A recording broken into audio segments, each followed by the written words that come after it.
This is Advent of Code 2023, day number 4.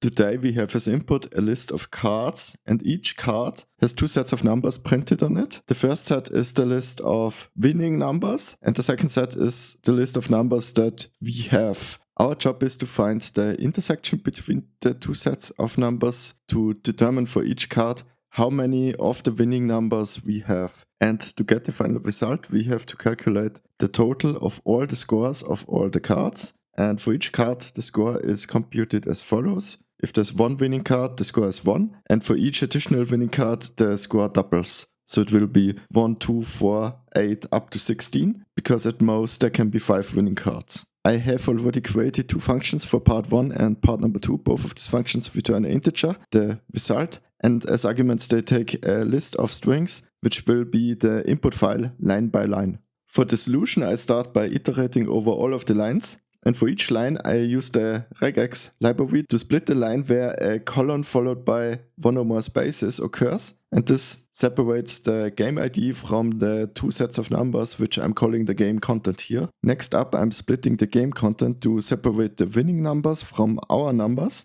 and the separator here is a pipe that's surrounded by one or more spaces. Then the next step is to get all of the numbers out of the winning cards and our cards. And for that, I'm using the regex library again and the method findAll. And this basically returns all of the matches for the given regular expression.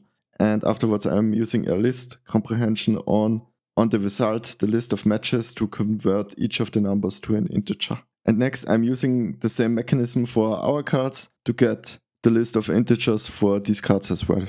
So we are now done with parsing, and we can now use a list comprehension to find the intersection between the winning cards and our cards. And I do that by first iterating over our cards, and then I'm filtering out all of the cards that are not included in the winning cards. So the last thing that remains is to calculate the points for the card and then add it to our total. And for that, I take 2 to the power of the number of the matching cards, because remember, for each additional matching card, the number of points should double. But I'm also dividing it by 2, because a single matching card should result in a single point. But if I don't divide by 2, then a single matching card would result in 2 points already, and that would be incorrect. I'm also adding special handling for the cards that don't have any matching numbers, because I want to be sure that the number of calculated points for these cases is 0. Okay, so now it's time to run the program and submit the results to Advent of Code.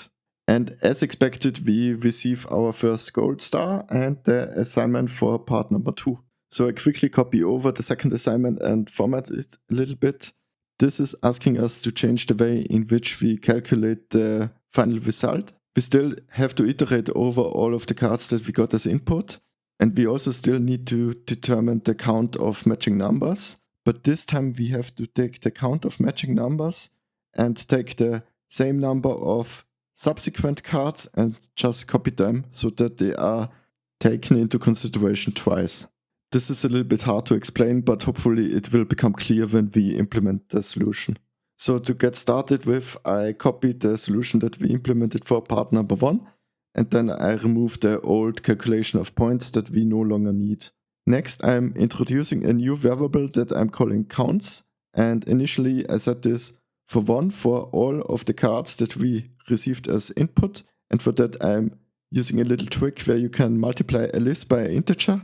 And in this case, this results in a list of all ones. And the result for part 2 will be the sum of all the counts, and that means I can remove the total variable that we had before. And afterward, I'm creating a loop to increase the count of all the cards that come after the current card, starting with the one that comes immediately after the current card up to the card that's num matches away from the current card. Note that I have to increase the count of subsequent cards by the count of the current card. Simply increasing this by 1 would not be enough, because previous iterations of the loop may have already increased the count of the current card, and therefore the copy effect for subsequent cards also has to take effect count times. Anyway, we can now run the program and submit the result again to Advent of Code, and surely enough, we receive our second gold star for today. This was Advent of Code 2023, day number 4. Thank you very much for watching, and see you tomorrow for day number 5.